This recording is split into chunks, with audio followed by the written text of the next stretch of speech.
నమస్తే, welcome to 99 TV. Tirumala కొండ మీద అంజాద్ ఖాన్ ఎవరు? షోలేలో ఉన్న గబ్బర్ సింగ్ అంజాద్ ఖాన్ కాదు. ఈయన తిరుపతిలోనే ఉండే అంజాద్ ఖాన్. తిరుపతిలో సమీప ప్రాంతంలో ఉండే ఒక బ్రహ్మాండమైన స్కూటర్ వేసుకొని జామ్మని వచ్చేసాడు. ఎక్కడ? అలిపిరి దగ్గర ఆపే ప్రయత్నం చేశారు అక్కడ విజిలెన్స్ సిబ్బంది. అబ్బే, మన బండి స్పీడే వేరు, దీని గేరే వేరు అని చెప్పేసి జామ్మని వచ్చేసి 18 కిలోమీటర్లు దాటిన తర్వాత పైన విజిలెన్స్ వాళ్ళు ఇంకోసారి ఆపారు. ఆపితే ఇంకా దేవుడా అంటూ అక్కడ ఆగాడు అంజాద్ ఖాన్. ఎలా మాట్లాడాడు అక్కడ ఆగిన తర్వాత? గబ్బర్ సింగ్ లాగా మాట్లాడాడు. ఏంటి, తన తాత పిలిచాట, అందుకని వచ్చాట. మరి ఆయన తాత అక్కడ ఎవరున్నారో తెలియదు. అడిగారు అప్పటికి తాత ఎవరని. అప్పుడు వెంటనే అసలు ఈ తిరుపతి తమిళం వాళ్ళది, ఆంధ్ర వాళ్ళది ఎందుకు అయిందంటూ ఇంకో వాదన తీసుకొచ్చాడు. పొంతన లేని మాటలు అన్నమాట. అంటే ఏంటి, తనను తాను మతిస్థిమితం లేని వ్యక్తిగా ప్రొజెక్ట్ చేసుకునే కార్యక్రమం. ఖచ్చితంగా దీని వెనకాల కుట్ర ఉందనేది అక్కడ ఎస్టాబ్లిష్ అయింది. అసలు first failure of TTD vigilance ఎక్కడ జరిగిందంటే అలిపిరి దగ్గరే జరిగింది.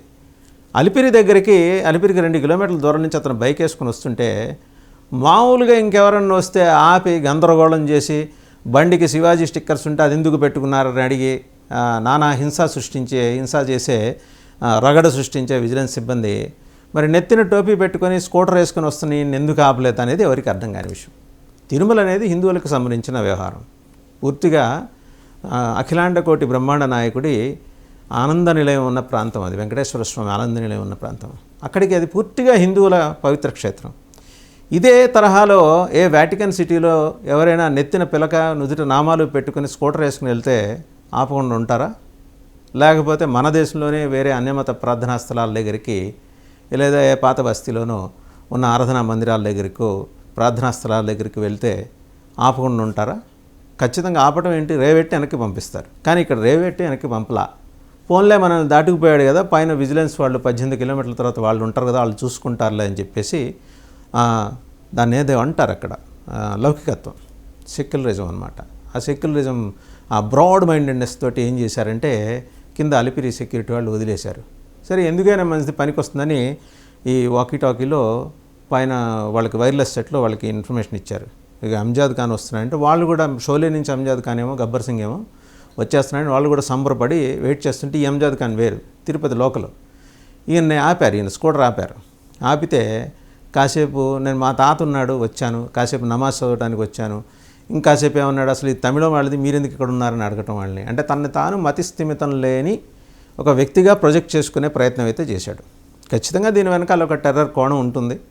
ఎక్కడికి వెళ్ళారు బండిలో? తాత పిలిచినారు నిన్ను నమాజ్కి, పిలిచేదానికి మా ఇంటికి నమాజ్ కూడా కాదు, మా తాత మా ఇంటికి పండగకి రమ్మని నేను అడిగాను. వచ్చినామంటే నేను వస్తా చెప్పినారు, అందుకోసం పోయి ఇప్పుడు వచ్చేసింది మా తాత. మా తాత వచ్చి ఆయన పిలిచినారా లేదని మా తాత అడగండి. మా దగ్గర మా తాత పిలువురా నేను వస్తాను చెప్పినారు, అందుకోసం నేను పిలిచాను. కొండకి அது உண்மையா இல்லையானே எங்கள் தாத்தாவே சொல்லுவார். அது அவரை பற்றி எங்கள் குரானில் அல்லாஹ் மென்ஷன் பண்ணியிருக்கிறான். நான் குரானை வந்து படித்தனால எனக்கு தெரியும்.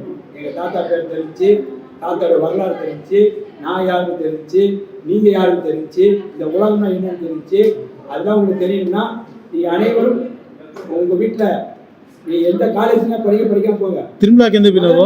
எல்லாரும் குரானை படிச்சுட்டு வாங்க. కాదు, తిరుమలకి ఎందుకు పోయినావు? తిరుమలకి అదే సార్, నేను కురాన్ చదివాను. దాంట్లో మా తాతోட வரலாறு, எங்க தாத்தாவோட ஹிஸ்டரி, எங்க ஹிஸ்டரினா எங்க தாத்தா விஜய் ఈ తిరుపతి ఆంధ్రావా తమిళనాడా చెప్పండి. తిరుపతి ఆంధ్రానా తమిళనాడా చెప్పండి మీరు. ఇది మా దేశం, ఇది మా తమిళనాడు. అది స్టేట్ పోలీస్ అయితే దీన్ని హ్యాండిల్ చేసే వ్యవహారం కాదు. ఏదో 2 టౌన్ పోలీసులు విచారిస్తున్నారు. తర్వాత ఎస్ఐ ఏదో చెప్పారు, మతిస్థిమితం లేని వ్యక్తి. పోలీసులు ఎలా నిర్ధారిస్తారండి మతిస్థిమితం లేని వ్యక్తి అని? సైకియాట్రిస్ట్ నిర్ధారించాలి, మానసిక వైద్యశాలలో చూపించాలి. వాళ్ళకి చూపించకుండానే మతిస్థిమితం లేని వ్యక్తి ఎలా తయారైపోయి వచ్చేస్తాడు? సరే, అదొక ప్రశ్న. ఇక రెండోది ఏంటి, ఈ అంజాద్ ఖాన్ని కూర్చోబెట్టి సకల మర్యాదలు చేశారు. మనకు అలవాటే కదా, మనం కసబుని కూడా చాన్నాళ్ళు జైల్లో ఉంచి సకల మర్యాదలు చేసి 3 పూట్ల బిర్యానీ తినిపించిన ఘనతున్న మన ప్రజాస్వామ్యం మంది. సో కసబుకే పెట్టినప్పుడు బయట దేశం నుంచి వచ్చినవాడు మన దేశం వాడు, పైగా తిరుపతి వాడు, వాడికి ఎందుకు మర్యాద చేయకూడదని చెప్పేసి విజిలెన్స్ వాళ్ళు కూర్చోబెట్టి మర్యాద చేసి మంచి చెడు చెప్పి ముఖానికి కాస్త నీళ్లు చిలకరించి, అయ్యా తమరు ఎక్కడి నుంచి వచ్చారు, తమరి తిరుమల పర్యటన ప్రధాన ఉద్దేశం ఏంటి, ఇలాంటి కుశల ప్రశ్నలు బాగోగులు అన్నీ అడిగి, ఆరోగ్యం బాగుందా అన్నీ అడిగి జాగ్రత్తగా పోలీసులకు ఇన్ఫార్మ్ చేశారు. ఇది పోలీసులు విచారించే కేసు కాదనేది స్పష్టంగా అర్థమవుతున్న విషయం. జగన్మోహన్ రెడ్డి హయాంలో రథాలు తగలబెట్టిన వాళ్ళు, విగ్రహాల తలను నరికిన వాళ్ళు, అలాగే దుర్గమ్మ గుడి దగ్గర అమ్మవారి రథానికి ఉండే సింహాల తలను నరికిన వాళ్ళు, ఇంతమంది పిచ్చోళ్ళు వాళ్ళు అరెస్ట్ అయినప్పుడు నానా గందరగోళం చేసిన తెలుగుదేశం, జనసేన, బీజేపీ మరి ఈ విషయంలో ఎందుకని మాట్లాడలేదని చెప్పేసి జనం నిలదీస్తున్నారు. ఎందుకంటే ఇప్పుడున్నది కూటమి ప్రభుత్వం కదా. పోనీ వాళ్ళ దగ్గర ఉన్న ఒకే ఒక వెపన్ ఏంటంటే జగన్మోహన్ రెడ్డి పార్టీ వాళ్ళే ఇతన్ని పంపించుంటారనే ఆలోచన కూడా, అనే ఆరోపణ కూడా రేపు చేయొచ్చు. ఆ పాజిబిలిటీని కూడా మనం ఏం డిస్మిస్ చేయలేము. ఎందుకంటే ప్రశాంతంగా ఉన్న తిరుమల కొండ మీద మత కల్లోలాలు సృష్టించడం కోసమో, లేకపోతే మతపరమైన విద్వేషాలు, ఉద్రిక్తతలు రగిల్చడం కోసమో ఇటువంటి ప్రయత్నం జరిగింది. అందుకనే ఒక మతిస్థిమితం లేని వాడిని స్కూటర్ మీద పంపించారని. మతిస్థిమితం లేదు అంజాద్ ఖాన్ కానీ నిర్ధారించడానికి పోలీసులకు, మీడియాకో ఎటువంటి సౌకర్యము, వెసులుబాటు లేవు. ఒక డాక్టర్ని నిర్ధారించాలి. నిర్ధారించకుండానే పేపర్లన్నీ ఏం రాశాయి, ఆయనకి మతిస్థిమితం లేదట అంజాద్ ఖాన్కి. ఒక మతిస్థిమితం లేని వ్యక్తి పర్ఫెక్ట్గా కింద స్వామివారి పాదాల దగ్గర, అలిపిరిలో స్వామివారి పాదాల దగ్గర నుంచి పైన కొండకి ఇన్ని మలుపులు, యూటర్న్స్, హెయిర్ పిన్ బెండ్స్ ఉన్న కొండకి ఏమాత్రం జంకకుండా డ్రైవ్ చేసుకుంటూ వచ్చేస్తాడా? సింపుల్ లాజిక్ ఉన్న క్వశ్చన్. అది ఎలా మిస్ అయ్యారు పోలీసులు? వాళ్ళకి తెలుసు. కాకపోతే అంటే స్టాండర్డ్గా ఒక ప్రొసీజర్ వస్తుంది కదా జగన్మోహన్ రెడ్డి గారి హయాం నుంచి. ఎవరైనా రథాలు తగలబెట్టినా, విగ్రహాల తలలు నరికేసి పక్కన విసిరేసినా, లేకపోతే కనకదుర్గమ్మ వారి రథానికి ఉన్న సింహాల తలలు నరికేసి పక్కన పడేసిన వాళ్ళందరూ మతిస్థిమితం లేని వాళ్ళు. దీని మీద ఎండార్స్ చేసి సర్టిఫికేట్ ఇచ్చి మరి గ్రీన్ సంతకం సిగ్నేచర్ చేసింది ఎవరు? అప్పటి డీజీపీ గౌతమ్ సవాంగ్ గారు. సరే, అంత పెద్ద ఆయన సంతకం చేసి ఒక ప్రెసిడెంట్ సెట్ చేశాడు కదా, దాన్ని మనం ఎందుకు దాని నుంచి డివేట్ అవ్వాలి, దాన్ని గౌరవించాలి కదా అని చెప్పి అంజాద్ ఖాన్ని కూడా మతిస్థిమితం లేని వాళ్ళ కేటగిరీలో పడేశారు పోలీసులు. మీరు ఎలా నిర్ధారిస్తారండి అంజాద్ ఖాన్కి మతిస్థిమితం లేదని? అదే డాక్టర్ నిర్ధారిస్తాడు. పైగా గడిచిన 2-3 నెలలుగా మతిస్థిమితం లేదట. వీళ్ళకి 10 నిమిషాల్లో తెలిసిపోయింది. మీకు గుర్తుంటే ఒక సంఘటన, వివేకానంద రెడ్డి గారి హత్య జరిగిన సమయంలో కానీ, అలాగే ఆ తర్వాత ఇంకో సందర్భంలో కానీ జగన్మోహన్ రెడ్డి గారి మీద అటాక్ జరిగింది ఒకసారి వైజాగ్లో. కోడికత్తి సీన్ అని, అసలు అతని ఇంటి పేరు ఏంటో ఎవరికి తెలియదు, కోడికత్తి అని తగిలించేసి అతనికి వైసీపీతో సంబంధాలు ఉన్నాయని చెప్పేసి జస్ట్ ఆ అటాక్ జరిగిన 10 నిమిషాల్లో అప్పటి డీజీపీ ఠాకూర్ గారు ఇప్పుడు జగన్మోహన్ రెడ్డి గారు దగ్గరుండి కూల్చేయించిన ఆ ప్రజావేదిక దగ్గర నుంచి మీడియాతో మాట్లాడారు. అలా 10 నిమిషాల్లో ఆయనకి ఎట్టా సమాచారం అందిందో, వీళ్ళకు కూడా అంజాద్ ఖాన్ని పట్టుకున్న 10 నిమిషాల్లోనే ఇతనికి గడిచిన 2 నెలలుగా మతిస్థిమితం లేదనే సమాచారం అందింది. పోలీసు అనుకుంటే ఏదైనా జరుగుతుంది. ఎవరెవరికి ఎక్కడెక్కడి లింక్స్ పెట్టేస్తారు.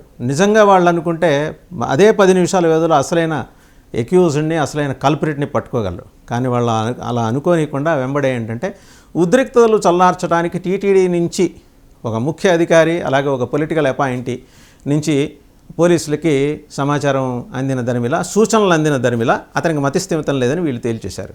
ఈ మధ్య పోలీసు స్టేషన్లో సైకియాట్రిస్టులు కూడా కూర్చుంటున్నారేమో మనకి తెలియదు. ఎవరైనా పట్టుకోగానే వాళ్ళకి మతిస్థిమితం ఉందా లేదా అని చెప్పేయటం. పోనీ అలా కూడా చేయలేదు, అక్కడికక్కడే నిర్ధారించేశారు అతనికి మతిస్థిమితం లేదని. First basic and logic question ఏంటంటే, మతిస్థిమితం లేని వ్యక్తి ఒక స్కూటర్ని చాలా బ్యాలెన్స్డ్గా, దట్టు హిలీ టెరైన్లో, ఘాట్ రోడ్లో ఎలా నడపగలడు? ఇది ఎలా మిస్ అయ్యారు లాజిక్ పోలీసులు? కామన్, చిన్న పిల్లలు 8వ తరగతి 9వ తరగతి చదువుతున్న పిల్లలే అడుగుతారు దీన్ని. పోలీసులు ఎందుకు అడగలేదు? ఎందుకంటే వాళ్ళకి అడగొద్దని చెప్పేసి వాళ్ళకి ఆల్రెడీ సమాచారం ఉంది కాబట్టి, సూచన ఉంది కాబట్టి. సరే, ఇంతకీ అంజాద్ ఖాన్ ఎవరు? అంజాద్ ఖాన్ తమిళనాడు నుంచి వచ్చాడా? తమిళనాడులో కోయంబత్తూరు నుంచి వచ్చాడా? కోయంబత్తూరు నుంచి వచ్చుంటే ఇతన్ని పంపించిన వాళ్ళు ఎవరు? ఇతని తెలుగులో కొంచెం తమిళ యాస ఉంది కాబట్టి నిజంగానే తమిళనాడు నుంచి వచ్చాడా? ఇతన్ని డ్రైవ్ చేసిన ఫోర్సెస్ ఏంటి? తిరుపతిలో ఇతను ఎన్నాళ్ళుగా నివాసం ఉంటున్నాడు? ఉంటే అతనికి ఉన్న రూట్స్ ఏంటి? ఎక్కడి నుంచి మైగ్రేట్ అయ్యి వచ్చారు తమిళనాడులో? ఇవి విచారించాల్సింది ఎన్ఐఏ, లోకల్ పోలీస్ చేయలేరు, national investigation agency. So NIA కనుక విచారిస్తే ఆ అంజాద్ ఖాన్ మూలాలు ఏంటో తెలుస్తాయి. తిరుపతి కొండ మీద ఎలాంటి కుట్ర చేయాలని ఎవరు అతన్ని దించారో కూడా తెలుస్తుంది. చూద్దాం ఏం జరుగుతుంది.